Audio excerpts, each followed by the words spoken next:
तो क्या भजन व्यर्थ चला जाएगा? नहीं, उसका फल मिलेगा। पर भगवदानंद स्फुरित हो गया तो तुम तो जीवन मुक्त हो गए। इसलिए अपनी वृत्ति को विषय भोगों के चिंतन से बचाओ, अपने शरीर को विषय भोग क्रिया से बचाओ, शरीर से सेवा करो, वृत्तियों से चिंतन करो, खूब सत्संग करो, भगवान की लीलाओं का गान करो, श्रवण करो, साधुओं के दर्शन करो, उनके वचन सुनो और एकांत में रहकर गुरु आदेश से उपासना करो, तब तुम्हें आनंद प्राप्त होगा। फिर सुन लो, जगत का चिंतन, भोगों का चिंतन, भोगों की क्रिया जब तक होती रहेगी तो 2-4 माला से घुमाने से भगवदानंद की स्फूर्ति नहीं होती। इसलिए इष्टाकार वृत्ति करनी पड़ती है भगवदानंद की अनुभूति के लिए। तो तुम नाम जप करो, सत्संग करो, भगवत लीलाओं का गुणानुवाद करो, श्रवण करो, साधु महात्माओं का दर्शन, उनके वचन, एकांत में गुरुदेव प्रदत्त उपासना करो, तो तुम्हारी चित्तवृत्ति में भगवदानंद स्फुरित हो जाएगा। ये साधन बताए। इन साधनों से इष्ट देव में ममता होने लगती, मेरी प्रियाजू, मेरे लालजू। और जिसको विषय कड़ुआ लगने लगे तो जान ले हम पर बहुत बड़ी कृपा हो रही। क्या? अब मुझे नहीं चाहिए, नहीं चाहिए, अंदर से जिद आ जाए, मुझे नहीं चाहिए। जैसे कोई किसी को बमन दिखावे तो घृणा हो जाए, नहीं। ऐसे जब तुम्हें रमा बिलास राम अनुरागी, तजत बमन जिम जन बड़भागी। बड़भागी महाभागवत वैष्णव जन हर भोग को वमन की घृणा की बुद्धि से देखते नहीं। जब आप ऐसे चलेंगे तो विषय भोग आपको घृणास्पद लगने लगेंगे। नहीं, छी, अंदर से आने लगेगा। नहीं, अभी अमृत जैसा चिंतन होता है। जब अमृत जैसा चिंतन प्रभु का हो और विष जैसा चिंतन संसार के भोगों का हो। ब्रह्मादिक के भोग सब विष सम लागत ताई। विष सम, जैसे बढ़िया खीर, रबड़ी, गुलाब जामुन सब बना रखा, कान में कोई विश्वास पात्र आदमी आके दे, भाई हमें संशय है इसमें जहर मिलाया गया, अब एक कवल खा के दिखाओ, आप डर जाओगे। ऐसे ही महापुरुष कह रहे हैं हर विषय में आसक्ति रूपी जहर है, मत भोग। ये जहर जन्म जन्मांतर बढ़ता चला जाएगा। इष्ट देव की अनुभूति, रूप दर्शन, साक्षात्कार उसी को होता है जो विषयों के भोगों में ऐसी अरुचि हो जाती, विषवद, बमनवत, मलवत। ये उसी को होती है जो निरंतर नाम जप करता है, सत्संग सुनता है, भगवत लीला गुणानुवाद गायन करता है, श्रवण करता है, साधु दर्शन करता है, एकांत देश में गुरु प्रदत्त उपासना करता है। प्रेम मार्ग में चलने वाले उपासक को ना माया पर विचार करना है, ना प्रारब्ध पर विचार करना है। प्रारब्ध ज्ञानियों का होता है, माया पर विचार करने के लिए विवेक चाहिए। तुम्हारे लिए एक ही स्थान है, नाम जप। माया कैसी? हरि जाने। प्रारब्ध हरि जाने। अपने को क्या करना है? राधा राधा राधा राधा राधा राधा। महापुरुषों के वचनों को समझो। अपने उपास्य देव के नाम जप के सिवा प्रेम प्राप्ति के लिए और कोई भी बात सोचे ना। प्रेम मूल यह नाम है, प्रेमी रसिक जपते यह नाम, प्रेम मगन निज बन विश्राम, श्री हरिवंश जहां रहा है। सीधी बात पकड़ लो। प्रेम में यदि स्थिति प्राप्त करनी है तो नाम को पकड़ लो। प्रेम मूल यह नाम है, निरंतर नाम। जितना प्रेम बढ़ेगा उतने तुम्हें भजन में कमी दिखाई देगी, अपने में नीचता दिखाई देगी। ये प्रेम का लक्षण है। यदि कहीं प्रेम में विचार, माया, विवेक, प्रारब्ध, तो समझना चाहिए कि अभी प्रेम नहीं आया। प्रेम ये सब चिंतन करने के लिए समय नहीं देता। प्रेम मार्ग का पथिक तो बहुत ही निराला होता है। ऐसे जो निरंतर भजन में लगे हुए हैं वो प्रेमी गृहस्थ में रहते हुए भी बहुत बड़े महात्मा हैं। जो जंगल में रह के प्राप्त किया जाता है वो घर में रह के उसने प्राप्त कर लिया। उसने कोटि कोटि वंदना है उस गृहस्थ की जो निरंतर नाम जप करते हुए प्रभु से प्रेम। ऐसे दर्शन होते हैं, गृहस्थ आते हैं, आंसू चल रहे हैं, बस मुझे और कुछ नहीं चाहिए, प्रिया प्रीतम का चिंतन चलता रहे, बस चाहे जैसे बोल रहे हैं, लेकिन हृदय तो शीतल है। प्रियालाल के लिए अश्रु प्रवाह कर रहे हैं, मांग रहे हैं प्रियालाल का चिंतन। ऐसे महापुरुष के लिए गृहस्थ और विरक्त में कोई भेद नहीं, जंगल और घर में कोई भेद नहीं है। प्रेम दो प्रकार का होता है, सक्रिय और अक्रिय। सक्रिय प्रेम वासना को लेकर के होता है, निमित्त। देखो प्रभु आपके सिवा हमारा कोई है नहीं, हमारी ये बात बना दो, हमारा संकट निवृत्ति। यद्यपि वास्तविक को केवल प्रभु को ही अपना मानता है, ये पक्की बात है, लेकिन वो प्रभु से चाहता है, इसलिए उसे प्रेमी तो कहा जाएगा। लेकिन वो सक्रिय है, क्रियावान, निमित्त। वो निमित्त रहित विशुद्ध सहज प्रेम नहीं है, सहज प्रेम नहीं है, ये सक्रिय है। ऐसे प्रेमियों की कोई खास गणना नहीं होती, मतलब इनका कोई खास महत्व तो नहीं माना गया प्रेमी जनों के बीच में। क्यों? क्योंकि जिस दिन इनकी वासना की पूर्ति हो जाएगी उस दिन से इनका लगाव कम हो जाएगा, ये सिद्धांत है। और जो निष्क्रिय प्रेमी होते हैं, निष्काम, कोई निमित्त नहीं, ये भगवान को अधीन कर लेते हैं अपने, इनके संग डोलते हैं भगवान। जैसे कोई अत्यंत रूपवती है पर वो अन्य किसी से प्रेम करती है, तो क्या पति उसे अपने हृदय का प्रेम संपूर्ण दे पाएगा? नहीं दे पाएगा। कोई रूपवती नहीं है, गुणवती नहीं है, लेकिन अपने पति के अनन्य है, तो वास्तविक प्रीति को जानने वाला पति उसके हाथ बिक जाएगा। ऐसे हमारे श्री हरि है। यदि आप कहीं अन्य भाव रखते हैं कि मेरा ये काम बन जाए, मेरा ये काम बन जाए, मेरा ये काम बन जाए, हरि को ही बचते हैं माना, तो हरि आपकी वो इच्छा की पूर्ति करेंगे पक्का। जो इच्छा करियो मन माही, हरि प्रसाद कछ दुर्लभ नहीं, पर वो आपके अधीन होंगे नहीं, आप सौदा कर लिए हो। लेकिन जो कुछ नहीं चाहते हैं वो उस पतिव्रता पत्नी की तरह है जो केवल पति से प्यार करती, फिर पति को अधीन होना पड़ेगा उसके प्यार में। ऐसा वो पातिव्रत धर्म से युक्त अनन्य रसिक उपासक होता है जो अपने इष्ट को अधीन कर। ये जीवन का लाभ यही, क्या मांगोगे? संसार ये तो अपने आप पीछे पड़ा रहेगा। बात ये बाधा रूप में मिल जाएगा जिसे तुम मांगना चाहते हो। चलो तो आगे प्रेम मार्ग में। यदि आप प्रभु से कुछ नहीं मांगोगे तो सबके अधिकारी बन जाओगे आप। कुछ मांग लिया तो कुछ हाथ लगेगा, सब कुछ नहीं, और कुछ नहीं मांगा तो सबके अधिकारी बन जाओगे आपको, और अधिकारी के बन जाओगे, कुछ चाह ही नहीं रह जाएगी। सच्ची बात ना। नाम जप का ऐसा प्रभाव कि बाल भक्त ओम प्रकाश जी के जीवन चरित्र में पढ़ा गया। दिन प्रतिदिन रति खत्म होती जा रही संसार की।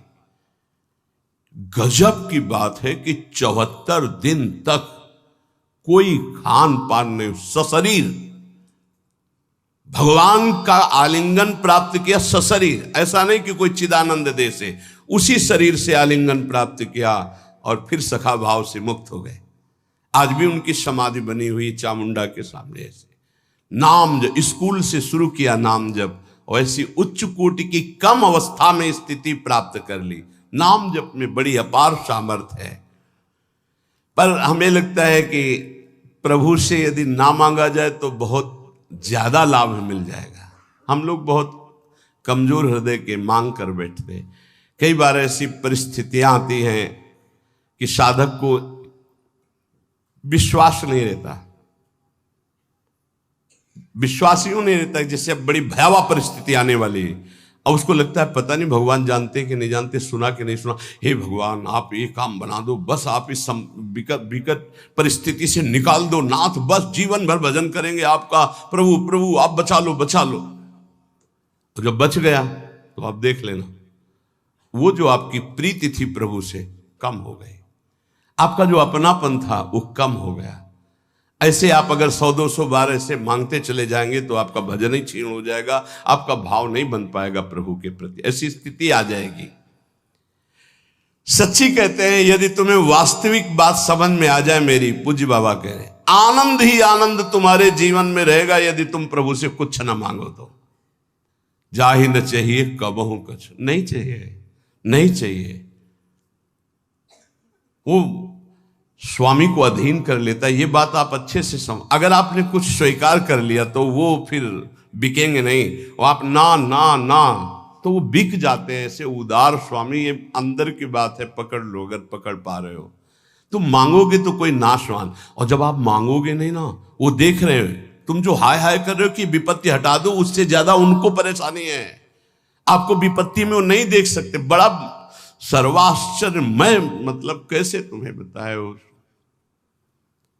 बड़ा आश्चर्य में। कल की बात, एक सखी जिसको भारी कैंसर, यहां से ऐसे मवाद बह रहा कि वो बैठे तो पूरा वातावरण दूषित हो जाए, कोई पास न बैठे, ऐसे कैंसर का स्वरूप। आए और शिष्य आए, उन्होंने कहा कि अब तो मैं मरने आई हूं, बस 2 महीने में डॉक्टर ने कहा मर जाओगे। और कल उनकी रिपोर्ट आई, बताई गई कि कैंसर ही नहीं है। जब उनको सब 1.5 साल से 2 महीने मरना था, 1.5 साल तो हो ही गए। अब वो कह रहे कि अगर 1.5 साल कोई स्फुरना ना हुई तो आजीवन के लिए खत्म। क्या लीला प्रभु की, केवल आश्रय, भगवत आश्रय। और वो ये नहीं चाहती है कि हमारा कैंसर ठीक, वो यही चाहती थी कि बस इस रज में प्राण निकले, मैं श्री जी की सेवा में जाऊं। तो श्री जी कहती है और सुनो हमारा यश, अभी और नाम जप कर लो और फिर आओ हमारे पास। एक बड़ा आश्चर्य देखने को मिलता है कि ये चीजें, विश्वास के लिए कह रहा हूं, ये चीजें मतलब जहां कोई गुंजाइश नहीं है, ऐसी स्थिति है कि जब पहले बार डॉक्टर देखता है तो कहता है बस जितने दिन हैं उतने दिन हैं। जहां दिनों की बात थी वहां 1.5 साल तो अब हो गए, और सब हट गया और स्वस्थ है, कोई दवा नहीं, आनंद पूर्वक ऐसे नॉर्मल दिनचर्या चल। ये क्या है? उन्होंने मांगा नहीं था कि मेरा कैंसर जाए, उन्होंने चाहा नहीं था कि मैं ना मरूं, वो बस यही चाहते थे कि जल्दी मरूं, श्री जी के पास जाऊं। श्री जी के सिवा उनका कोई भरोसा नहीं। उसका चमत्कार देखा। अरे यार, वो सब देख रही है, वो सब जान रही, काहे को मांगोगे, काहे को अपने प्रेम में कलंक लगाओगे? आगे से आगे वो देख रही।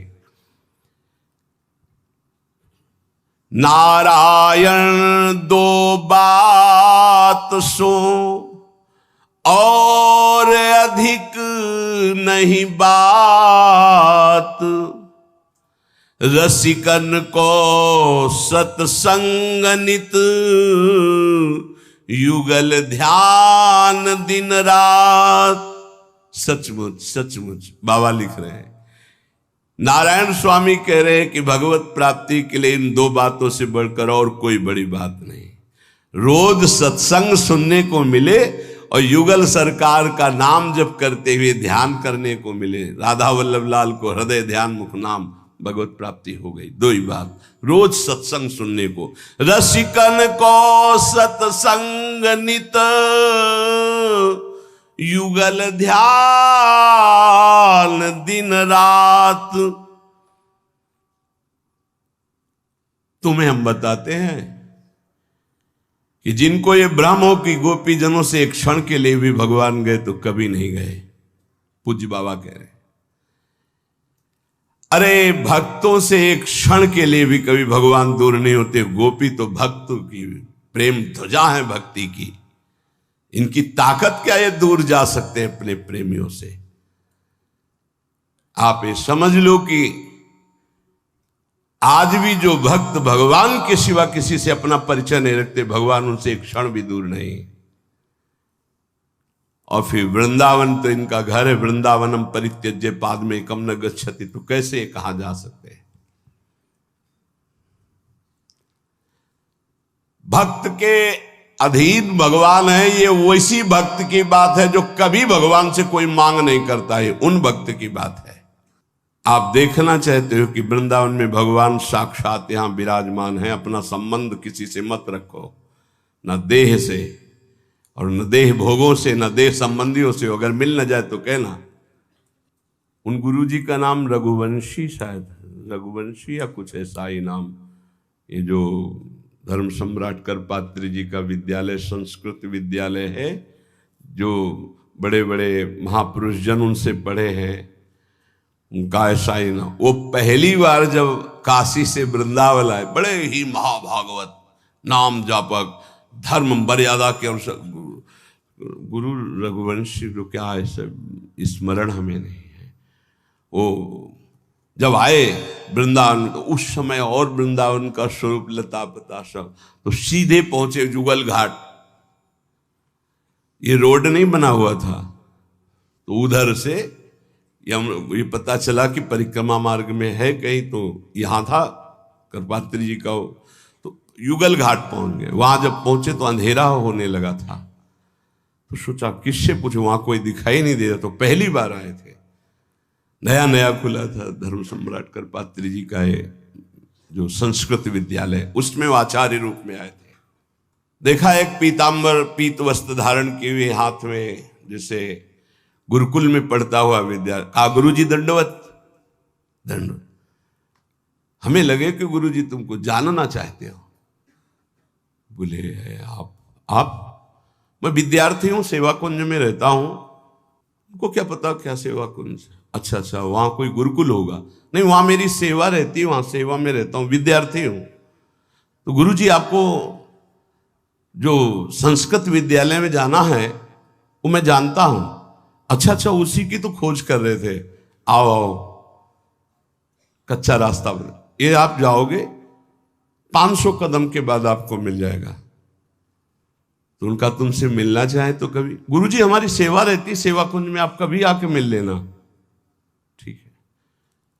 अब वो गए, जब वहां पहुंचे तो उनको बार बार वो शब्द गुरुजी गुरुजी गुरुजी, बार बार वो मृदु शब्द। तो वहां जो कुछ विद्वान ब्राह्मण, उनसे कहा कि मैं एक बार उस विद्यार्थी को धन्यवाद देना चाहता हूं, मैं बहुत व्यथित था कि मुझे कैसे। तो सेवा कुंज उसने बताया है। तो वो लोग आए से, तो कहा ये तो श्री जी का, यहाँ तो आसपास कोई विद्यालय नहीं, आसपास तो भगवान के प्रेमियों के वास हैं और भगवान के श्री विग्रह विराज। तब उनके मन ये साक्षात नंदनंदन थे, साक्षात पहली ही बार में उन्होंने ये हम उनके श्री मुख से सुना। बिल्कुल वयोवृद्ध से सब पकड़ के लाए हुए थे स्वामी अखंडानंद जी के उसमें। तो उसमें बैठ करके वो ये कि वृंदावन की पहली कृपा अनुभूति मुझे साक्षात श्याम सुंदर का ऐसा। तो यहां यदि अन्य आश्रय अन्य संबंध रहे तो बहुत जल्दी भगवत साक्षात्कार हो जाए। श्री नथियाबाई जी कोई संबंध नहीं, किसी से नहीं, या आए सेवा कुंज के पीछे उनका छोटा सा अब निर्माण हो गया।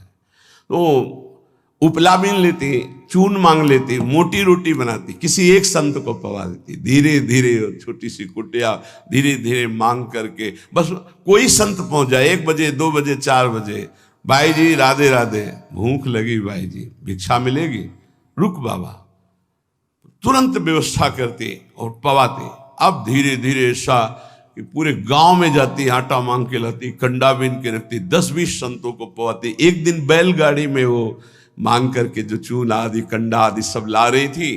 संध्या का समय हो गया, कच्चा मार्ग था, वर्षा होने लगी, छाता लालटेन लेकर के, क्योंकि आटा संतों का है, लकड़ी संतों की अगर भीन जाएगी तो कल भिक्षा नहीं होगी।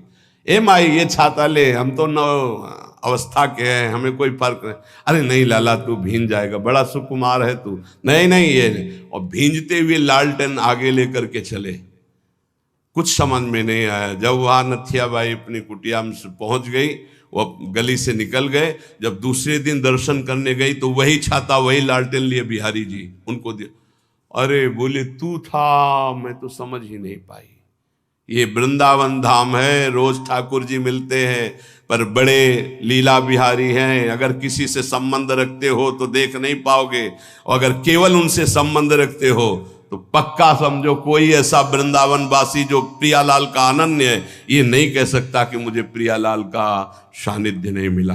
ये घर है उनका, आपका कोई और है, आपकी कोई ठौर है, इसलिए ये छुपे है, नहीं तो पक्का